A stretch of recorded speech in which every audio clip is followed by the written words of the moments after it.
हिंद। कैसे हैं आप सभी लोग? आशा करते हैं अच्छे होंगे। सबका हर क्लास चल रहा है, हर क्लास बेहतरीन ढंग से कराया जा रहा है, हर एक कॉन्सेप्ट पढ़ाया जा रहा है, हर एक चीज़ आपको समझाया जा रहा है। सिलेबस डिस्कशन आपका हो चुका है। आप सिलेबस डिस्कशन नहीं देखे हैं तो जाकर पहले उसको भी देख लीजिएगा इस क्लास के बाद। ठीक है। आज जो क्लास है, इस क्लास में हम लोग सर पढ़ेंगे क्या, इस क्लास से हमको मिलेगा क्या?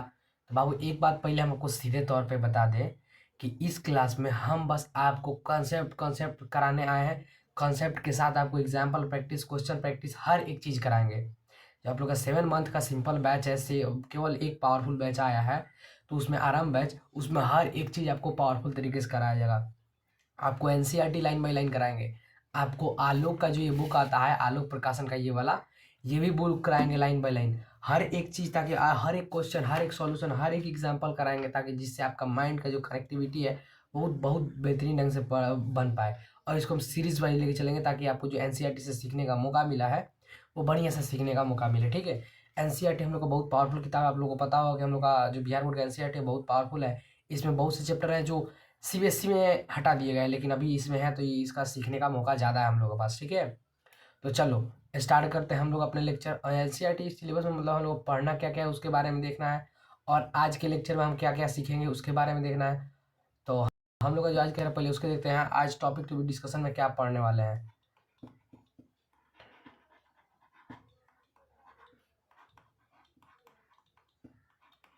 आज का जो टॉपिक हम लोग का 10th क्लास का, उसमें क्या क्या पढ़ने वाले हैं। ठीक है। तो आज हम लोग देखेंगे रासायनिक, कुछ पहले हम लोग समझेंगे इंट्रोडक्शन। ठीक है। अरे इंट्रो उल्टा कर लिखा रहा है, स्टार्टिंग में गड़बड़ हो रहा है तो होना नहीं चाहिए, फिर भी चलो। आज हम लोग पढ़ेंगे परिचय। ठीक है।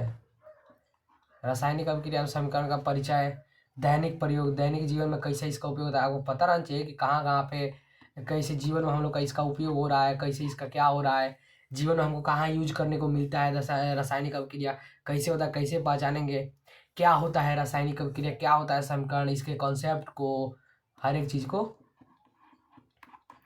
हर एक चीज़ को आपको बेहतरीन ढंग से समझाया जाएगा, हर एक चीज़ को आपको सिखाया जाएगा। ठीक है। आज के लेक्चर में इतना हम लोग समझने वाले हैं। कुछ एग्जांपल देखेंगे, कुछ क्वेश्चन प्रैक्टिस करेंगे। ठीक है। और कुछ डिफिनेशन भी देखेंगे, ताकि आप लोग का जो डिफिनेशन वाला पार्ट है वो तैयार हो जाए। पहले हम चलते हैं अपने एनसीईआरटी पे, फिर आपको हम लेके आएंगे, फिर अपने इस पैनल पीडीएफ पे तो आपको सिखाएंगे। ठीक है। आप लोग एनसीईआरटी का अपना अपना बुक खोल लीजिए। चलिए हम लोग अपने एनसीईआरटी के डिस्कशन पे चलते हैं। ठीक है। हम लोग का जो पहला चैप्टर है उसमें क्या है, रासायनिक अभिक्रिया एवं समीकरण। आप लोग एनसीईआरटी का बुक निकाल चुके होंगे हमको लगता है। हम आशा करते हैं कि आप लोग अपना एनसीईआरटी निकाल चुके होंगे। ठीक है।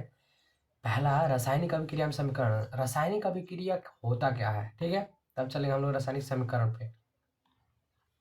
देखो, आपने अपने दैनिक जीवन में बहुत सारे चीज़ देखे होंगे, बहुत सारे क्रिया देखे होंगे, जैसे बर्तन धोना, दही, दूध से दही जमाना, या फिर सोने चांदी की सफाई करना, या फिर ऐसे बहुत से लोहे में जंग लगना, या फिर बहुत सी ऐसी क्रिया देखे होंगे। जैसे आपने विभिन्न परिस्थितियों में ध्यान दिया और विचार किए होंगे कैसे होता है। गर्मियों में कमरे के ताप पर दूध का खुला छोड़ देने पर क्या हो जाता है?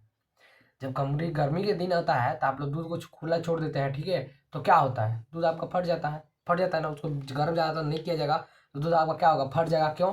तो ये कैसा है, कैसी क्या है, इसके बारे में हम लोग समझेंगे। लोहे का लव, तालसा, कील, या फिर आंध्र वायु में खुला छोड़ दिया जाता है तब क्या होता है, क्या होता है, जंग लग जाता है उस पर, संक्षारण होने लगता है और जंग लगने लगता है। ये सब प्रक्रियाएं होने लगती हैं, ताकि जिससे आप लोग को मतलब कोई भी लोहा वाला पदार्थ है उसको पेंट करके, उसको तेल से डुबो करके इसे रखा जाता है, मतलब तेल लेपन करके, कि जिससे उसके अंदर कोई भी फालतू का विक्रिया ना हो और वो संचारित ना हो और उसमें कोई भी जंग वंग ना लगे। ठीक है। अंगूर का किण्वन आपने देखा होगा। किसमिस किसमिस इसमें से कौन कौन खाया है? जो जो किसमिस खाया है बाबू, वो अंगूर का क्या देखा है, किण्वन जानता है। ठीक है। अंगूर का किण्वन कैसे होता है बाबू? तो आपको जैसे किसमिस जो खाते हैं वो भी अंगूर के किण्वन का ही प्रक्रिया से बनता है। ठीक है। भोजन का पकाना, भोजन का को कैसे पकाया जाता है, वो हमारे शरीर में भोजन कैसे पचता है, ये सब हमारे कहाँ है, तो ये सब हमारे रासायनिक अभिक्रिया का प्रमाण है। कैसे हमारे शरीर के अंदर जो रासायनिक अभिक्रिया है उसके बारे में बता रहा है। हम सांस लेते हैं, इसमें भी रासायनिक अभिक्रिया कैसे, तो हमारे शरीर जब सांस लेते हैं वो कार्बन डाई, अरे एक सेकंड, मिस्टेक हो गया जी। ये ऑक्सीजन के साथ जब ऑक्सीजन जब आपका मिलता है, जब आपके ग्लूकोज को, ऑक्सीजन को जब वो जलाया जाता है, जब आपका कार्बोहाइड्रेट का विघटन होता है, जब आपका कार्बोहाइड्रेट टूटता है तब आपका क्या होता है, कैसे ऑक्सीजन कैसे हम लोग का बॉडी के अंदर ऊर्जा बनता है, कैसे हम लोग का शरीर में पाचन होता है, कैसे एनर्जी पर बनता है, ये सब के बारे में हम लोग देखेंगे। सांस लेते टाइम में क्या होता है, ये सब प्रक्रिया के बारे में हम लोग समझने वाले हैं। तो ये सब कार्य के उदाहरण है, तो ये सब हमारे रासायनिक अभिक्रिया के उदाहरण है। इन सभी परिस्थितियों में अरे एक सेकंड,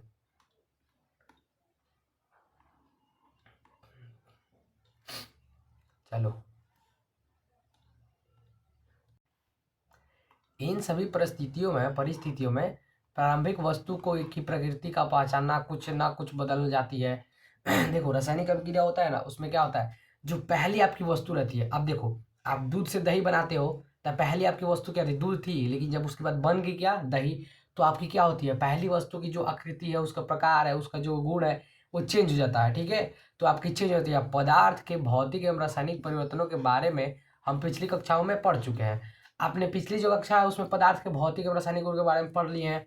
कैसे पढ़ लिए हैं, तो देखिए, आप जब कोई पानी को बर्फ बनाते हैं, ठीक है, फ्रिज में रखे होंगे, उसको बर्फ बन जाता है।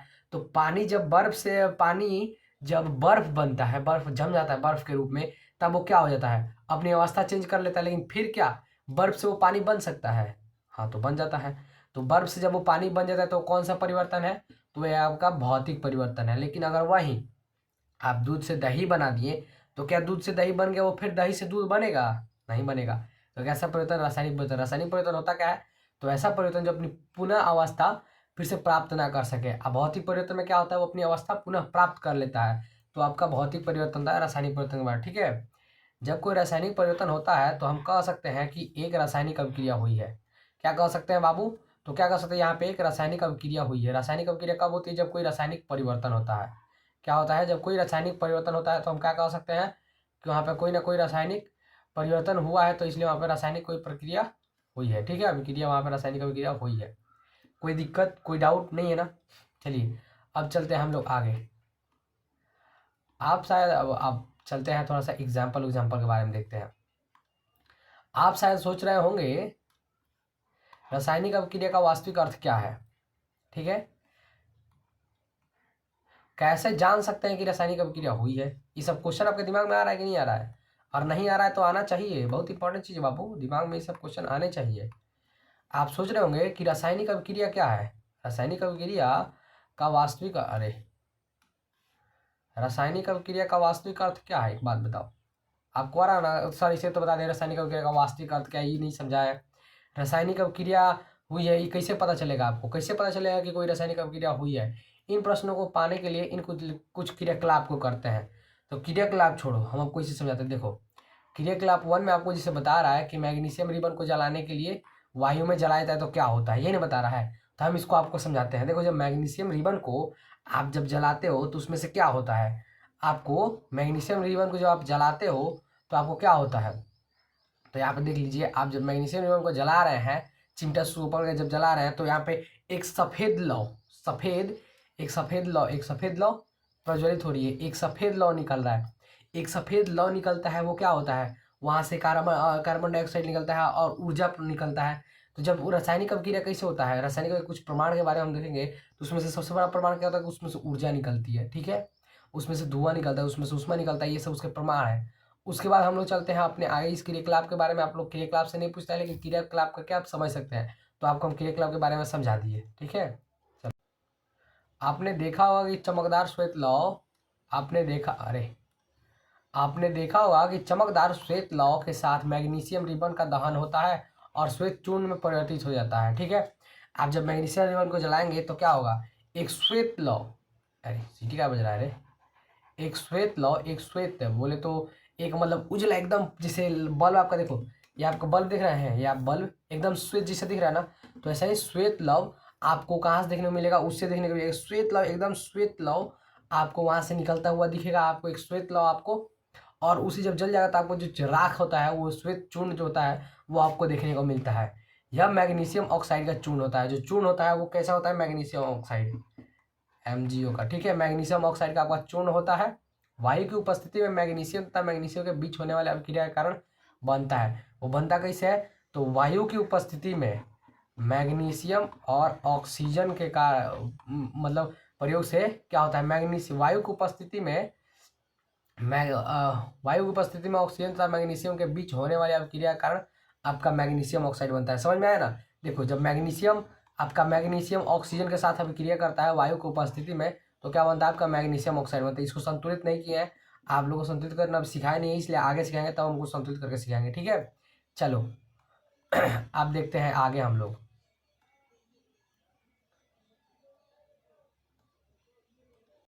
देखो, जब आपसे पूछे कि रासायनिक अभिक्रिया हुआ है कि नहीं हुआ है, तो आप उसको कैसे कर पाइए, कैसे बता पाइए कि सर यहाँ पे रासायनिक अभिक्रिया हुआ है या फिर नहीं हुआ है, या फिर कैसे हमको पता चलेगा? देखो, रासायनिक अभिक्रिया हुआ है कि नहीं हुआ है, उसके बारे में पता करने के लिए आपके पास सबसे प्रमुख जो बातें होती है, आप कुछ चीज़ों को जैसे इंपॉर्टेंस दे सकते हैं, जैसे कि आप देख सकते हैं उसका अवस्था में परिवर्तन हुआ है कि नहीं हुआ है। ठीक है, केवल अवस्था में परिवर्तन से ही नहीं कह सकते अगर आपके यहाँ पे रासायनिक प्रक्रिया हुआ है, क्योंकि जल है, उसको जब आप अवस्था में चेंज कीजिएगा तो आपका क्या बन जाता है? भाप बन जाता है, और क्या बन जाता है? बर्फ बन जाता है। तो वहाँ पे क्या वो रासायनिक परिवर्तन हुआ है? तो नहीं हुआ है। तो उसमें बहुत सी चीज, जैसे रासायनिक परिवर्तन, रंग में परिवर्तन होने पर, ठीक है, गैस का निकलना, तापमान का परिवर्तन, ये सब चीज जब होती हैं, तब आप कैसे निर्धारित कर सकते हैं कि यहाँ पे हाँ रासायनिक प्रक्रिया हुआ है?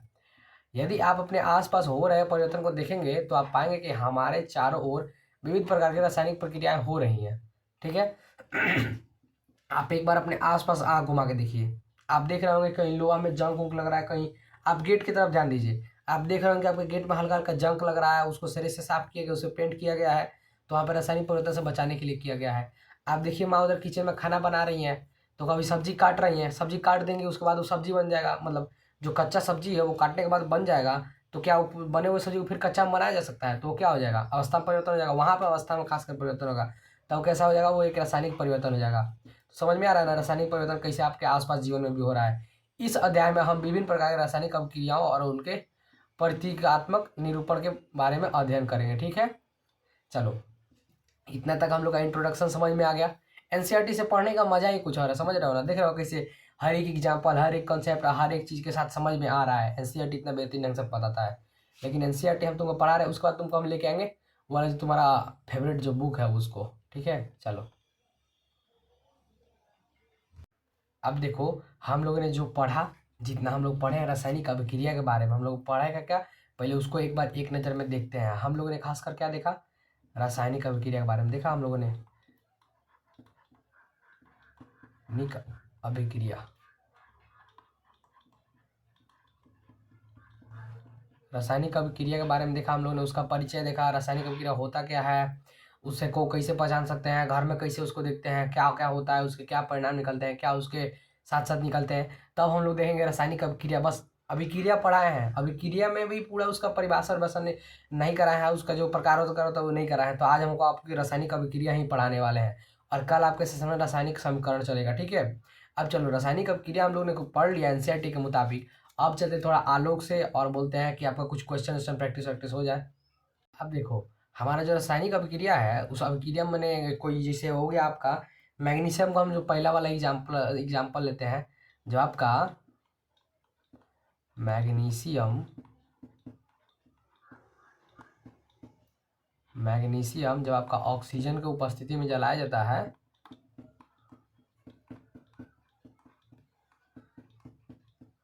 तो क्या बनता है? तो आपका बनता है मैग्नीशियम ऑक्साइड, बनता है ना?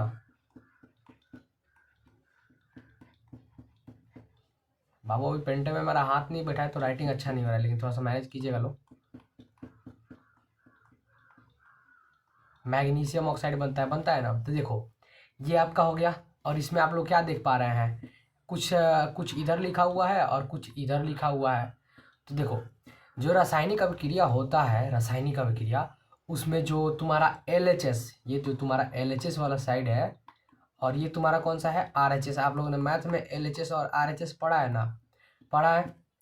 तो वही देखो, ये तुम्हारा जो LHS वाला साइड है, इसको क्या बोलते हैं हम लोग? जो तुम्हारा LHS वाला साइड है, इसको बोलते हैं हम लोग अभिकारक। ठीक है, अभिकारक। ठीक है, और ये वाला जो तुम्हारा RHS वाला साइड है, उसको क्या बोलते हैं हम लोग? तो इसको बोलते हैं हम लोग प्रतिफल। क्या बोलते हैं बाबू? तो प्रतिफल, या फिर बोलते हैं इसको हम लोग उत्पाद, या फिर बोलते हैं हम लोग इसको प्रोडक्ट। इसको बोलते हैं रिएक्टेंट। ठीक है, इतना आप लोगों को क्लियर हो गया।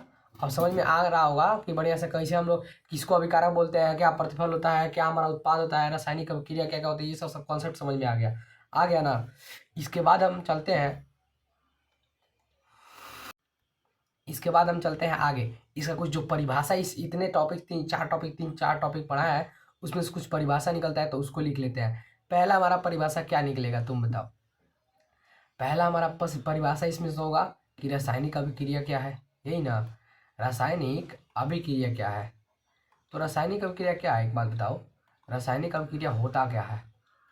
तुमको हम जैसे पढ़ाए थे, देखो जैसे आप लोग को हम बताए थे कि जब कोई पदार्थ, रासायनिक अभिक्रिया हम क्या बताए हैं, जब कोई पदार्थ अकेले या किसी दूसरे पदार्थ के साथ, जब कोई पदार्थ अकेले या फिर किसी दूसरे पदार्थ के साथ अभिक्रिया करके एक नए भिन्न गुण वाले पदार्थ बनाता है, तो उसे क्या कहते हैं, रासायनिक अभिक्रिया कहते हैं। ठीक है, जैसे देखो, जैसे में आपने देखा होगा कि जो दूध है, सिंपल घर का एग्जाम्पल लो, बाहर का एग्जाम्पल क्यों लेना।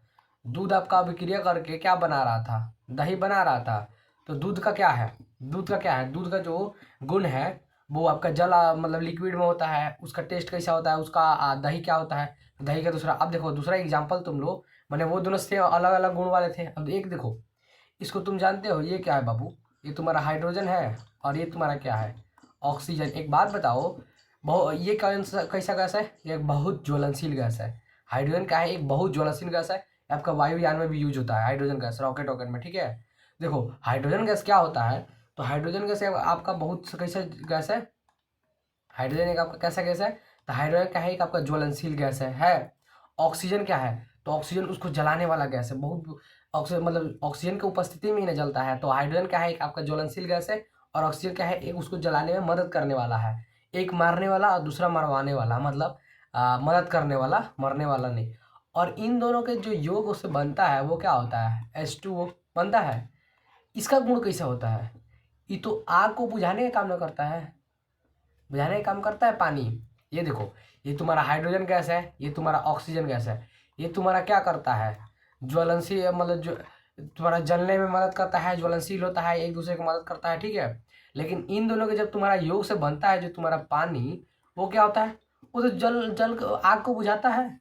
दिख रहा है, मतलब देखो तुम सोचो, इसका गुण क्या है, इसका गुण क्या है और इसका गुण क्या है, एकदम 100% अलग हो जा रहा है कि ना। एक जा रहा है ईस्ट के साइड और दूसरा आ रहा है तुम्हारा वेस्ट के साइड, एकदम ऊपर नीचे उल्टा, एक जला रहा है तो दूसरा बुझा रहा है, जबकि मिल के बना है एक ही तत्व से। ठीक है, तो ऐसे ही कह सकते हैं कि रासायनिक अभिक्रिया में क्या होता है, जब अब फिर से देख लो एक बार, रासायनिक अभिक्रिया में होता क्या है, तो जब कोई पदार्थ अकेले, यहाँ पे अकेले या फिर किसी अन्य पदार्थ के साथ मिल करके एक नए भिन्न गुण वाले पदार्थ, एक बात को याद रखना, भिन्न गुण वाले पदार्थ बनाता है, तो उसे क्या कहते हैं, रासायनिक अभिक्रिया कहते हैं। कोई दिक्कत नहीं है ना, कोई डाउट, कोई दुख, अरे यार कोई दुख तकलीफ नहीं है ना, समझ में आ गया ना। उसके बाद देखो, इतना तो आप लोग का हो गया रासायनिक अभिक्रिया। ठीक है, रासायनिक अभिक्रिया समझ में आया। अभिक्रिया करने के लिए क्या चाहिए, तो एक आपको चाहिए खासकर, जिसका नाम है उत्पाद। ठीक है, अरे रे उत्पाद कहाँ से आ गया, पहले आपका चाहिए अभिकारक। पहले क्या चाहिए आपको, अभिकारक, अभिकारक चाहिए। और अभिकारक से के कारण, अभिकारक के मिलने से क्या बनेगा आपका, तो ये बन जाएगा आपका उत्पाद बन जाएगा।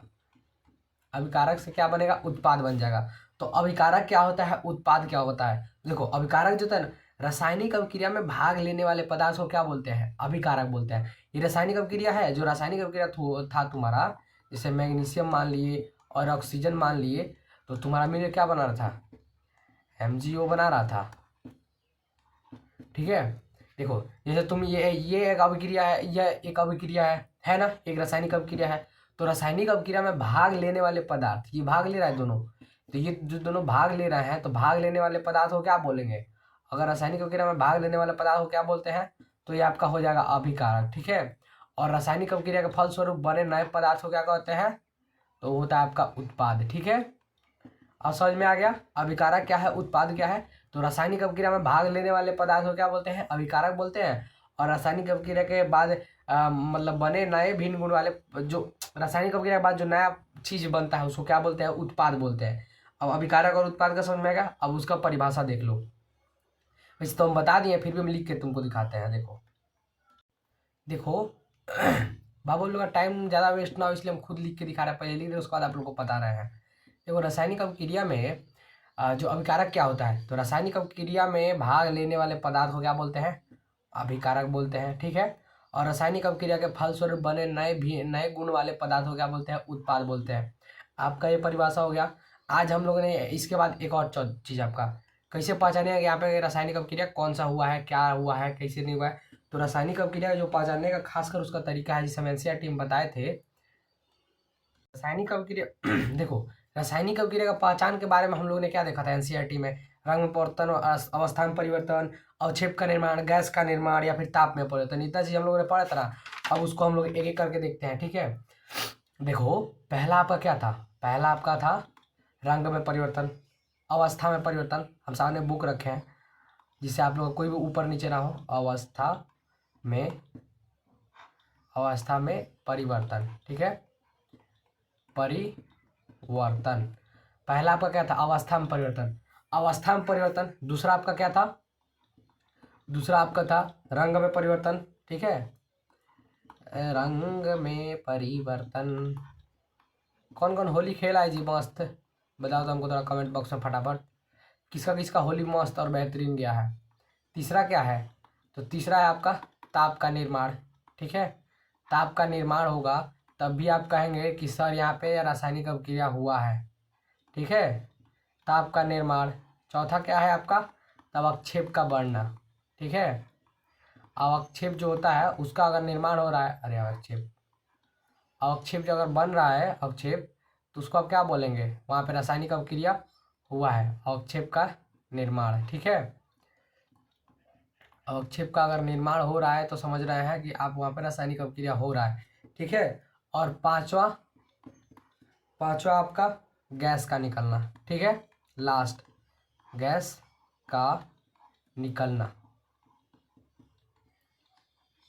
देखो अब आप पहचानिएगा कैसे सर यहाँ पर रासायनिक अभिक्रिया होगा, सीधी सिंपल बात। अगर आपको 5 चीजों में से दिख रहा है तो आप कहिएगा कि यहाँ पर रासायनिक अभिक्रिया होगा। जैसे क्या, अगर अवस्था में परिवर्तन हो रहा है, लेकिन कैसी अवस्था में परिवर्तन, कि अवस्था में परिवर्तन हो गया, वो पुनः अवस्था जो है उसको नहीं प्राप्त कर सकता है, तब वहाँ पर रासायनिक अभिक्रिया कहिएगा। लेकिन अगर जैसे जल हो गया, लिक्विड से सॉलिड में बदल देता है, मतलब अब पानी से बर्फ में बन जाता है, तो वहाँ पर उसका अवस्था में परिवर्तन हुआ, लेकिन फिर वो बर्फ से पानी में बन जाता है, तो वहाँ पर रासायनिक अभिक्रिया नहीं हुआ। तो अवस्था में परिवर्तन कब कहिएगा, जब उसका जो पुनः अवस्था है पहले वाला, वो उसको प्राप्त नहीं कर सके। अगर प्राप्त कर रहा है तो वहाँ पे रासायनिक अभिक्रिया नहीं हुआ है, अगर नहीं प्राप्त कर रहा है तो वहाँ पे रासायनिक अभिक्रिया हुआ है। तो रासायनिक अभिक्रिया कब कहिएगा, जब वो अपनी अवस्था को पुनः प्राप्त न कर सके। ठीक है, उसके बाद देखो रंग में परिवर्तन, एक हो गया आपका अवस्था में परिवर्तन। ठीक है, दूसरा हो गया आपका रंग में परिवर्तन। रासायनिक अभिक्रिया पहचाने का सबसे बढ़िया तरीका, अगर रंग में परिवर्तन हो रहा है तो। ठीक है, उसके बाद ताप का निर्माण हो रहा है तब, अवक्षेप बन रहा है तब, और गैस का निर्माण हो रहा है तब। तो आज जो हम लोगों ने देखा 2 मिनट रिवीजन सीरीज आप देखते हैं कि आज हम लोगों ने क्या क्या देखा बाबू। तो आज हमने देखा रासायनिक अभिक्रिया क्या है, रासायनिक अभिक्रिया क्या है। ठीक है, रासायनिक अभिक्रिया के बारे में हम लोगों ने देखा, उसको पहचानेंगे कैसे, पहचान भी हम लोगों ने देखा। उसके बाद हम लोगों ने देखा कि मतलब अभिक्रिया क्या होता है, उत्पाद क्या होता है, अभिकारक क्या होता है, ये सब के बारे में हम लोग उसका डिफिनेशन देखा। ठीक है, और उसके बाद हम लोग ने मतलब बहुत सी चीज़ देखे, एनसीईआरटी को लाइन बाई लाइन पढ़ा।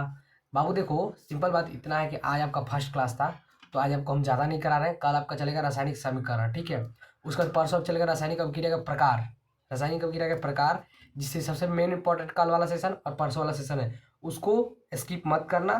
ठीक है, और चलो इसका पीडीएफ आपको कहाँ मिलेगा, टेलीग्राम पे मिल जाएगा। ठीक है, टेलीग्राम आप ज्वाइन कर लीजिए, आपको व्हाट्सअप मतलब बोलते हैं आपको टेलीग्राम लिंक आपको डिस्क्रिप्शन बॉक्स में मिल जाएगा। टेलीग्राम लिंक आप डिस्क्रिप्शन बॉक्स ले लीजिए और वहाँ से ज्वाइन कर लीजिए। अगर कोई दिक्कत आ रहा है तो आप कमेंट बॉक्स में बताइए, या फिर मेरे व्हाट्सअप नंबर पे आप एसएमएस कर दीजिए, वहाँ से भी आपको सपोर्ट मिल जाएगा। हर एक चीज़ आपको फ्री ऑफ कॉस्ट दिया जाएगा, हर एक चीज़ बेहतरीन से पढ़ाया जाएगा, कोई भी चीज़ का कोई भी हिडन चार्ज वार्ज नहीं है। ठीक है, चलिए अपने आज के क्लास को ख़त्म करते हैं। और हाँ, 8 बजे वाला सेशन मत भूलना, सोशल साइंस का बहुत इंपॉर्टेंट सेशन आने वाला है। चलो तब तक के लिए जय हिंद।